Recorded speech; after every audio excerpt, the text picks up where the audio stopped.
वालेकुम viewers and welcome. KSE 100 इस week में 2358 पॉइंट माइनस रहा और 45,312 की क्लोजिंग। अच्छा, इसमें एक इम्पॉर्टेंट चीज़ ये देखें कि वॉल्यूम जो है वो जब टॉप लगा है 49,400 का तो 1455 मिलियन का वॉल्यूम है। उसके बाद 1030 मिलियन, 462 मिलियन, 515 मिलियन और 535 मिलियन वॉल्यूम श्रिंक होते जा रहे हैं।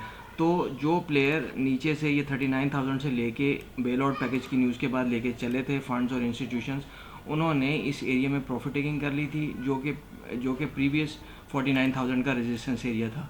तो पब्लिक बैठी रहती है होप पे, उम्मीद पे कि जी अभी बढ़ेगा, लेकिन प्लेयर्स और बिग इंस्टीट्यूशंस जो हैं वो एग्जिट कर जाते हैं ऑन सर्टन लेवल्स और प्रॉफिट टेकिंग मस्ट है।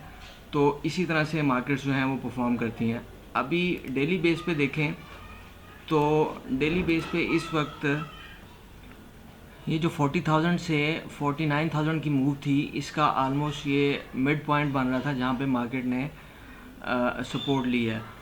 तो एक बात, और दूसरी ये कि जब भी रेंज बड़ी होती है उसके बाद फिर रेंज ने थोड़ा नैरो होना होता है। तो वैसा ही देखने में आया कि 1700 पॉइंट के ज़्यादा मार्केट माइनस थी और फिर नेक्स्ट डे जो है वो 310 पॉइंट प्लस की क्लोजिंग आई।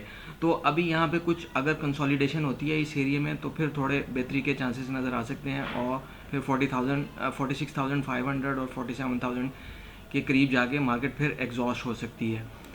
इंडिविजुअल शेयर्स को देखें तो टेक्नोलॉजी सेक्टर में नेटसोल अपनी सपोर्ट एरिया में आता हुआ ये इसका ब्रेकआउट हुआ था, लेकिन it turned into fake out और फिर जो रिएक्टिव मूव होती है वो फिर इसी तरह से होती है कि उसमें फिर किसी को पार्टिसिपेशन का मौका नहीं मिलता।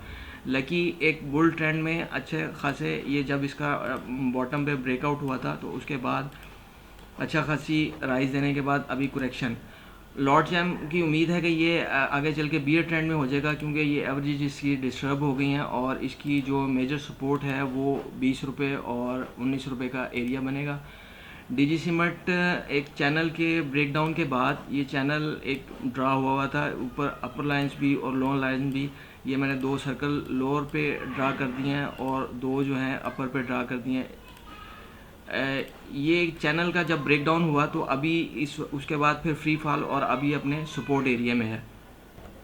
एवीएन लॉन्ग टर्म में बियर ही था। मैं इस टॉप के एरिया में भी यही कह रहा था कि लॉन्ग टर्म में बियर है। जो शॉर्ट टर्म में रिकवरी आई थी वो एग्जॉस्ट हो गई और उसके बाद हेड एंड शोल्डर का आलमोस्ट टारगेट अचीव होते हुए सपोर्ट इसकी जो है वो 42 है और रेजिस्टेंस 54।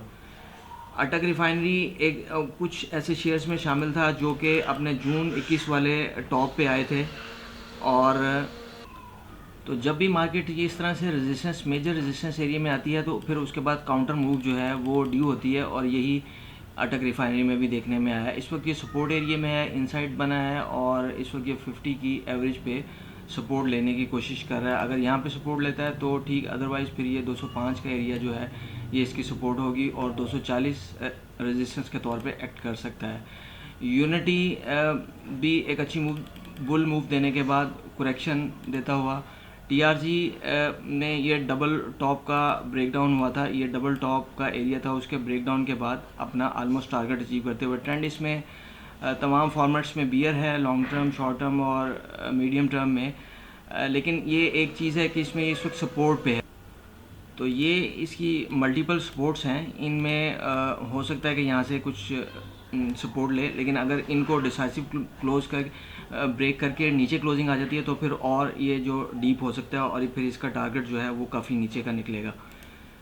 टैली भी सपोर्ट एरिया में ये ब्रेकआउट हुआ था, it turned into fake out और फिर उसके बाद ये यहाँ पे सेलिंग की एंट्री जनरेट हो गई थी 8 रुपये के एरिया में और उसके आलमोस्ट टारगेट पर अगर यहाँ पे सपोर्ट लेता है तो ठीक है, अदरवाइज़ जो है वो फिर 5.5 रुपये का एरिया इसकी मेजर सपोर्ट हो जाएगी। SNGP भी अपने कंसोलिडेशन रेंज से बाहर नहीं निकल सका।